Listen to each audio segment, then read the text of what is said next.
Welcome back जागो दुनिया नाजरीन। आज हमारे साथ मौजूद हैं सेट पे राजा रियाज अहमद साहब। मैं आपको बताती जाऊँ सर कि अभी रज़ा काज़िम हमारे साथ बैठे हुए थे, तो एक बात हुई एक मूवमेंट पैदा करने की, जिसमें एक पेट्रियाटिक होने के हवाले से इंसान को पहले गौर और सोच पे ज़रा अमल करना चाहिए। आपके ख्याल में जो एक ये मूवमेंट है पेट्रियाटिक होने का, एक गौर और सोच का एक माहौल, क्योंकि हम हमें एक्चुअली सोचने की सलाहियत ही नहीं रही, ज़्यादा हम बोलते हैं या थप्पड़ मारते हैं या घूसा मारते हैं या बजट्स फेंकते हैं, तो ये एक गौर करने का और फिर आपस में बात करने का की एक तमीज़ जो है, इसके हवाले से आपका क्या ख्याल है? इसमें जी ये है कि आप जानती हैं कि हमारे मुल्क में एजुकेशन का मसला है और एजुकेशन रेट बहुत कम है बाहर की दुनिया के मुल्कों का।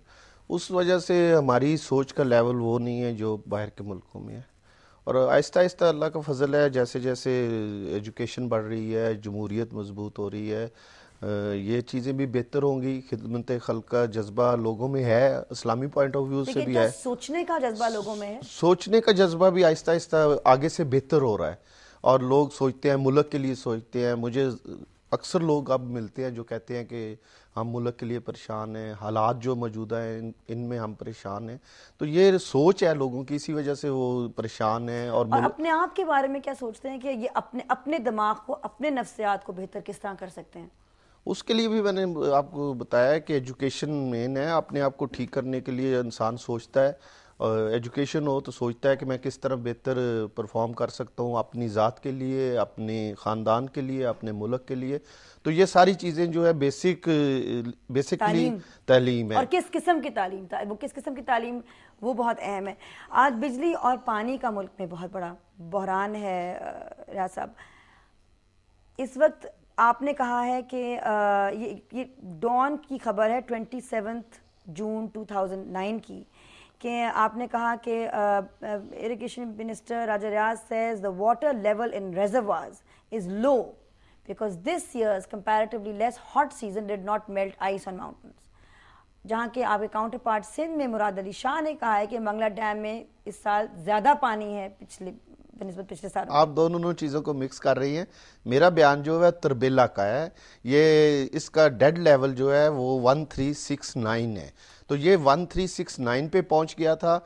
उस वक्त थोड़ी देर के लिए हमें पानी रोकना पड़ा और फिर सदर पाकिस्तान जनाब आसिफ अली जरदारी साहब ने ये हिदायत की कि इस पानी को ना रोका जाए। 1374 पे पानी को खोल दिया गया, जिसकी वजह से चावल की फसल वो मुतासर नहीं हुई, ना सिंध में ना पंजाब में। और आज अल्लाह के फजल से ये 1428 पे पहुंच गया। मतलब रेजर्वायर्स लो नहीं है? नहीं है, बिल्कुल। एक दफा हुए थे जब वो डेड लेवल पे पहुंचे थे 1369 पे, और आज है ये 1428, जो बहुत अच्छा है। अब कोई परेशानी की बात नहीं, हमारे पास पानी है और हम पानी इस वक्त मैक्सिमम दे रहे हैं।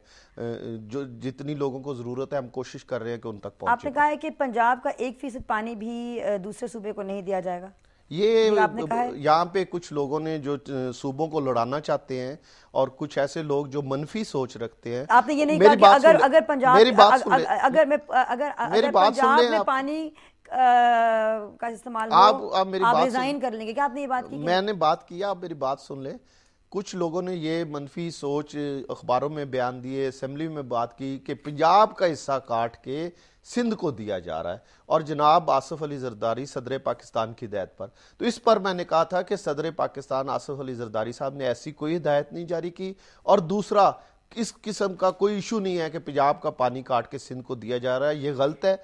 जिस पर उन्होंने कहा जी कि मेरी स्टेटमेंट गलत है, तो उस पर मैंने कहा था कि अगर मेरी स्टेटमेंट गलत हो तो मैं रिजाइन दे दूं।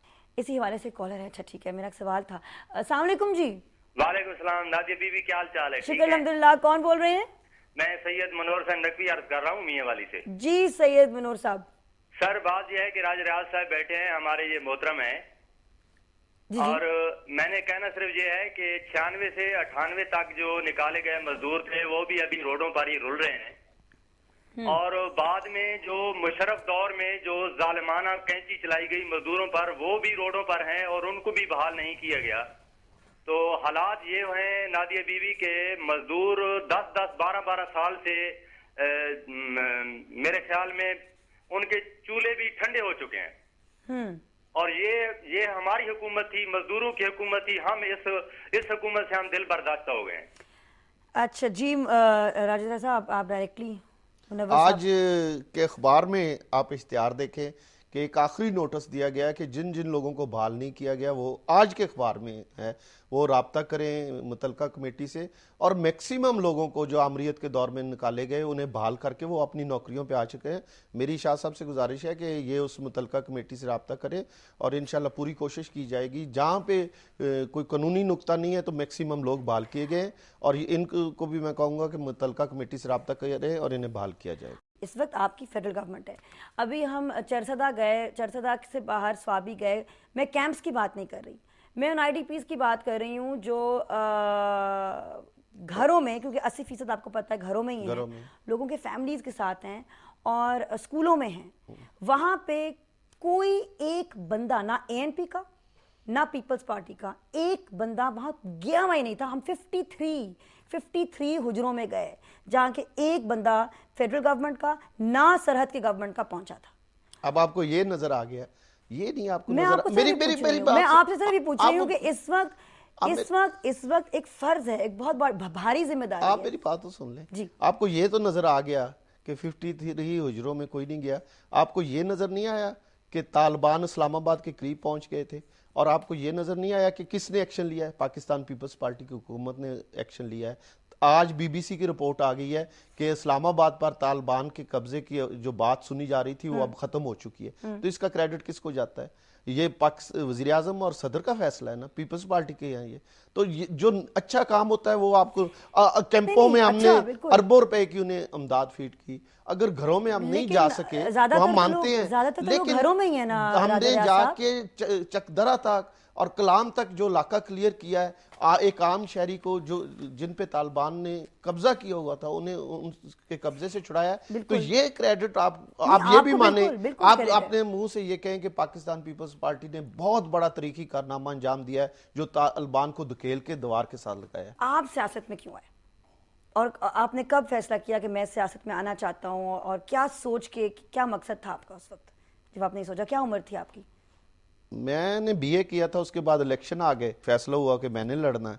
तो बुनियादी तौर पे मैं जो है, अब ये एक आप कहेंगे कि सारे सियासतदान ये बात करते हैं, तो मैं करता ही नहीं। नहीं मैं नहीं करता। डर नहीं सकते जागो दुनिया पे आप? नहीं, मैं डरता नहीं हूँ। मैं, आप सुन के शायद ये हैरान होंगी कि मेरा बुनियादी तौर पे मकसद सिर्फ एक होता है कि इंसानियत की खिदमत, और इसको मैं इबादत समझता हूँ। और मैंने कभी ये लालच नहीं किया कि मुझे इस काम से करने से मुझे वोट मिलेगा। मेरी कामयाबी का राज भी यही है कि मैंने इलेक्शन के अगले दिन ये भूल जाता हूँ कि कौन मेरा मुखालिफ था और कौन, सबको मैं एक तरह डील करता हूँ। आप ये तो नहीं भूल जाते कि कौन मेरा वोटर था? नहीं, मैं ये बिल्कुल नहीं भूलता, बल्कि मैं, आप हैरान होंगी कि मैंने ज़िला नाज़म का इलेक्शन लड़ा था और मुझे ज़बरदस्ती फ़ौज ने हराया, लेकिन उस वक़्त के जो कोर कमांडर थे। लेकिन मैं आज भी कहता हूं कि डिस्ट्रिक्ट में मुझे इतने ज़्यादा वोट मिले सिर्फ इस वजह से कि आवाम में मेरा एक ये इंप्रेशन है कि ये लोग गरीबों के मसाइल हल। और हम बात करेंगे इस इंप्रेशन के बारे में, ये सही है गलत है, राजा रियाज साहब से मजीद और ब्रेक के बाद।